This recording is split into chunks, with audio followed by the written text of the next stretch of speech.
Good morning friends, welcome to the pre-market section. Just to give you an idea about the global markets, over the weekend US markets were marginally down about 0.15 to almost about 0.3% as investors were waiting for outcome of the French elections, and as per the indications, Macron Le Pen is in the lead to become the president of France, and that is perceived to be positive because he is of the view that France should be part of the Eurozone. And on the back of that, we are seeing some positive action on the euro front. The euro has actually gone up to 5-month high against the dollar, and most of the Asian markets after that development are trading in the green. Particularly Nikkei is up about 1.3 odd percent. The rest of the markets are marginally up, and SGX Nifty is also suggesting that we are going to open up about 5 odd points. Our own markets, we are in the earnings season, and particularly this week most of the earning heavyweight would be announcing the numbers like Reliance Industries, Wipro, Kotak Mahindra, Maruti, etc. So that is something that the market will be keenly watching out for. And looking at the ADR movement over the weekend, Infosys was flat, but Wipro, HDFC Bank, ICICI Bank, some of these stocks were weak. Particularly technology is something that one should be watching out for because of the kind of comments which have come in for H1B visa from US. In terms of flows, FIs were net sellers in the cash market to the tune of 978 crore. However, the domestic institutional investors were biased to the tune of about 1132 crore. And even in the index futures, we have seen FIs selling to the tune of almost about 1138 odd crore. Coming to the trading ideas, first of all, we have a short call on Infosys and TCS, as the US has accused the top Indian IT firms of unfairly cornering a lion's share of the H1B visas by putting extra tickets in the lottery system. So that could be a sentimental negative impact of this development. So one can short the Infosys and TCS both. Mahindra Lifespace came out with a weak operating performance. Their net profit has fallen 64% to 17 crore, and EBITDA also was down 29%. So one can short this one with a stop loss of 419 and a target of about 398 to about 390. And Fortis, as per the reports, a stake sale is in the offing, which is eyed by KKR, TPG Capital, Bain Capital, and General Atlantic. The deal value could be about $1.6 billion, somewhere close to about 10,600 odd crore, at about 200 to 210 rupees per share. So since Fortis also is holding the diagnostic from SRL, which is considered to be very profitable, so watch out for some positive impact of Fortis in case this deal goes through. So one can go long on this with a stop loss of 119.5 and a target of about 210 to about 214. In other news and updates, there is some kind of intimation coming out on the doctors that they should prescribe the cheaper generic version of the drugs of phase action. So that is something that we should be watching out for. Some negative rub-off for the domestic pharma companies. Mega defense deals likely during PM Modi's visit to Israel. So watch out for some action on the Bharat Electronics counter. India mulling anti-dumping duty on acrylic fiber from 5 nations. India imposes anti-dumping duty on a chemical used in foam making, which is imported from Thailand. Schneider Electric and IL&FS have bagged Naya Raipur Smart City project. Alchem Lab has got US FDA nod for one of the drugs which is used to treat post-surgery bacterial infections. L&T Finance plans to hive off their mutual fund division, and they are looking at a valuation of close to about 2,000 crore. Vodafone has agreed to sell 9.5% additional stake to Aditya Birla Group for about 130 per share after they merge. Divi's Lab has got the warning letter for Vishakhapatnam unit. The contents are not very serious in nature.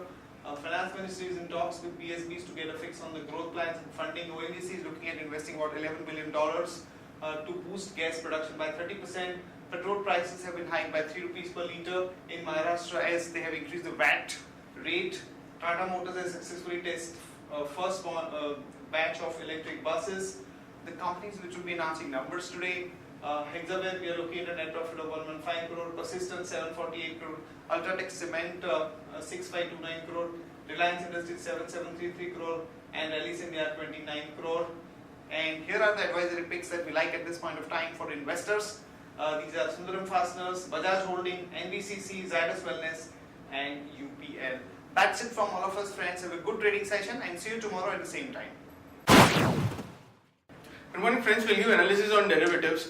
In Friday's trading session, it was a mixed kind of a trading session where we started off Nifty with a positive bias, and thereon some kind of a selling pressure was seen in the market. At higher levels, we have been seeing some kind of a long unwinding pressure, and Nifty went below 9,100 odd mark, which was the highest put base. And it's been trading below it and was been convincingly trading below it. However, at the end of the trading session, some respite was seen and again recovered and closed above 9,100, settling at 9127 with on a flattish note with a loss of around 0.09%. On the open interest terms, 1.16% to be precise was been shaded in the open interest. That is, in the absolute terms, 2.66 lakh shares were shaded in the open interest, while the cost of carry decreased significantly from 15% to 5%. At one point of time in Friday's trading session, we did saw Nifty was trading at a discount, but soon after that it recovered, but still it's been trading at a very minor premium of around 4 to 5 odd points. Compared to around 10 to 12 odd points premium, which we had seen in Thursday's trade, indicating majority of the unwinding which was seen in Friday's trade was due to the long unwinding pressure. Put call ratio also decreased by around 4 basis points from 1.11 to 1.07, and volatility index cooled off further.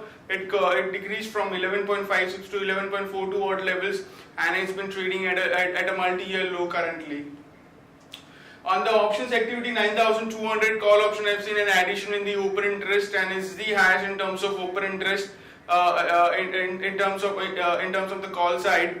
And it has seen an addition of around 18.5 odd percentage, and it's been highest in terms of open interest with around 61 lakh shares into it, which is quite huge. While 9,300 call option has seen a minor reduction, and 9,100 call option have seen an addition of around 6.5 odd percentage in Friday's trade.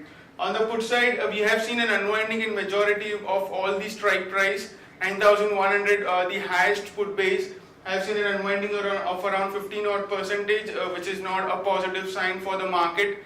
9,000 put option, which is now the highest in terms of open interest with around 51 lakh shares into it, have also seen an unwinding of around 1.5 odd percentage.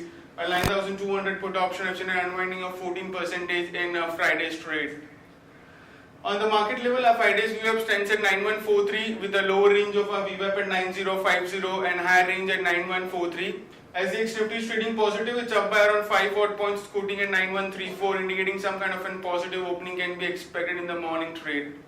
In the derivative watch list for 24th April, based on the derivative parameters, we have identified certain stocks with positive and negative parameters. The stock with positive bias are HDIL, current market price 91 rupees 90 paisa. It is now out of the ban list. Syntex, current market price 117, and M&M Finance, current market price 46.35.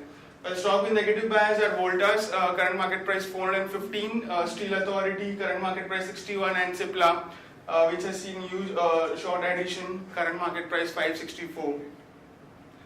There are some securities in the bank period for today's trade are Bharat Finance, DLF, Infibeam, IRB, Jindal Steel, Jain Irrigation, JP Associate, JSW Energy, Oriental Bank, Arcom, Reliance Capital, TV18 Broadcast, and Ujjivan. Now, and the FIS terms in index futures, they have been net sellers by around whooping 1,238 odd crores, which is quite huge, and signing the more negative sentiments from them. But majority of the selling part by the FI has been coming due to the long unwinding pressure. They have not been creating much of the short positions in the market as of now. Index options, they were net buyers by 512 odd crores, while stock futures net sellers by 91 crores, and stock options net sellers by 56 crores only. That's it from us. That's it from derivatives and pre-market news. Have a nice trading session.